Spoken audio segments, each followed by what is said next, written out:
Hi, ഇത് കണ്ടോ, തീരെ എണ്ണ കുടിക്കാത്ത ഒരു പഴംപൊരിയാണിത്. ഇതെങ്ങനെ ഉണ്ടാക്കുന്നതെന്ന് നോക്കാം. 2 ടേബിൾ സ്പൂൺ ഗോതമ്പ്, പിന്നെ 1 ടേബിൾ സ്പൂൺ അരിപ്പൊടിയാണ്, പത്തിരിപ്പൊടിയാണ് എടുക്കാൻ പോണത്. പിന്നെ 2 ടേബിൾ സ്പൂൺ മൈദ. ഈ 2 ടേബിൾ സ്പൂൺ മൈദ എന്നുള്ളത് വേണമെങ്കിൽ 3 ടേബിൾ സ്പൂൺ മൈദയും 1 ടേബിൾ സ്പൂൺ ഗോതമ്പോ, അല്ലെങ്കിൽ 3 ടേബിൾ സ്പൂൺ ഗോതമ്പും 1 ടേബിൾ സ്പൂൺ മൈദയോ, അത് നിങ്ങളുടെ ഇഷ്ടം പോലെ മിക്സ് ചെയ്തെടുക്കാവുന്നതാണ്. എന്തായാലും 1 ടേബിൾ സ്പൂൺ അരിപ്പൊടി ഇട്ടിട്ടുണ്ട്, പത്തിരിപ്പൊടി.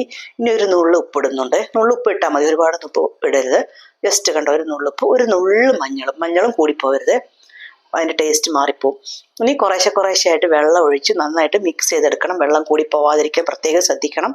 വെള്ളം കൂടിയാൽ നന്നായിട്ട് എണ്ണ കുടിക്കും നമ്മുടെ പഴംപൊരി. ഇതിപ്പോൾ വളരെ കുറച്ചായിട്ട് ഞാൻ ഒഴിച്ച് റെഡിയാക്കി എടുക്കുകയാണ്. ഓരോരുത്തരുടെയും മാവിൻ്റെ ഇതനുസരിച്ചിട്ടായിരിക്കും വെള്ളത്തിൻ്റെ അളവ് മാറുന്നത്. അതുകൊണ്ട് ഞാൻ വെള്ളത്തിൻ്റെ അളവ് പറയാത്തത്. നമ്മൾ ഒഴിച്ചൊഴിച്ച് വന്നാൽ മതി. ഇതാണ് കൺസിസ്റ്റൻസി, കറക്റ്റ് കൺസിസ്റ്റൻസിയാണ്. ഒരുപാട് വെള്ളവുമല്ല, എന്നാൽ ഒരുപാട് കുറുകിയതുമല്ല. ഇനിയിപ്പോൾ ഇതിലാകുമ്പോഴത്തേക്കും പഴംപൊരിക്ക് തീരെ എണ്ണ കുടിക്കില്ല. നമുക്ക് ഉണ്ടാക്കി നോക്കുമ്പോൾ മനസ്സിലാവും.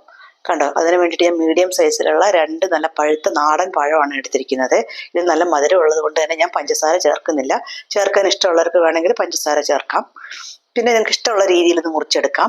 ചിലർ വട്ടത്തിൽ ചെറുതായിട്ട് അരിഞ്ഞെടുക്കാറുണ്ട്, ചിലർ നല്ല വലിയ കഷ്ണങ്ങളായിട്ട് അരിയാറുണ്ട്. ഇത് ഞാനൊരു മീഡിയം സൈസിലാണ് അരിയുന്നത്. കണ്ടോ, ആദ്യം ഹാഫായിട്ട് മുറിച്ചിട്ട് പിന്നെ കനം കുറച്ച് 3 കഷ്ണങ്ങളാക്കി എടുത്തു. ഓരോ പീസും അങ്ങനെ എടുക്കുകയാണ് ചെയ്യുന്നത്.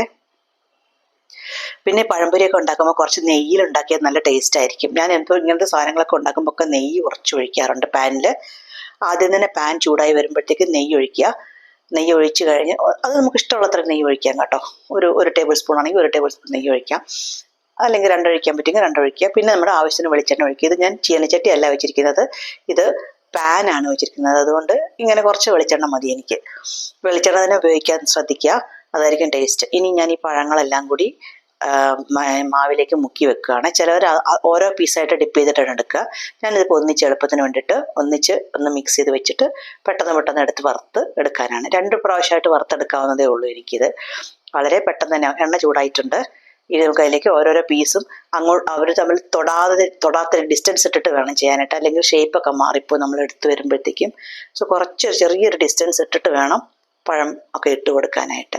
ഇതുപോലെ ഇനിയൊന്നുമില്ല. ഇനി ഇതെല്ലാം നിരത്തി ഇട്ട് കഴിഞ്ഞ് ഇതിൽ കൊള്ളുന്നത്ര ഇടുക. അതിനുശേഷം തിരിച്ചും മറിച്ചും ഇട്ടിട്ട് ഒന്ന് വേവിച്ചെടുക്കുക. ഒരുപാട് മുറുകണം ഇഷ്ടമുള്ളവർക്ക് മുറുക്കിയെടുക്കാം. ഞാൻ നല്ലോണം മുറുക്കിയാണ് എടുക്കുന്നത്. ഇതൊക്കെ നിങ്ങളുടെ ആവശ്യത്തിനനുസരിച്ച് ചെയ്യാം. കണ്ടോ, ഇത് കോരി എടുക്കുമ്പോൾ നിങ്ങൾക്ക് പാനിൽ തന്നെ കണ്ടോ, തീരെ എണ്ണ കുടിച്ചിട്ടില്ല. പാനിലൊഴിച്ച എണ്ണ അതുപോലെ തന്നെയുണ്ട്. കഴിക്കാനും നമുക്ക് യാതൊരു ബുദ്ധിമുട്ടും ഇല്ലായിരിക്കും. അതുകൊണ്ട് ഇപ്പം നോക്കിക്കാനും നല്ല കളർഫുൾ ആയിട്ടുള്ള ഒരു പഴംപൊരി തന്നെയാണ് വന്നിരിക്കുന്നത്. ഇത് കണ്ടല്ലോ, എല്ലാവരും ഉണ്ടാക്കി നോക്കണം കേട്ടോ. ഹായ്.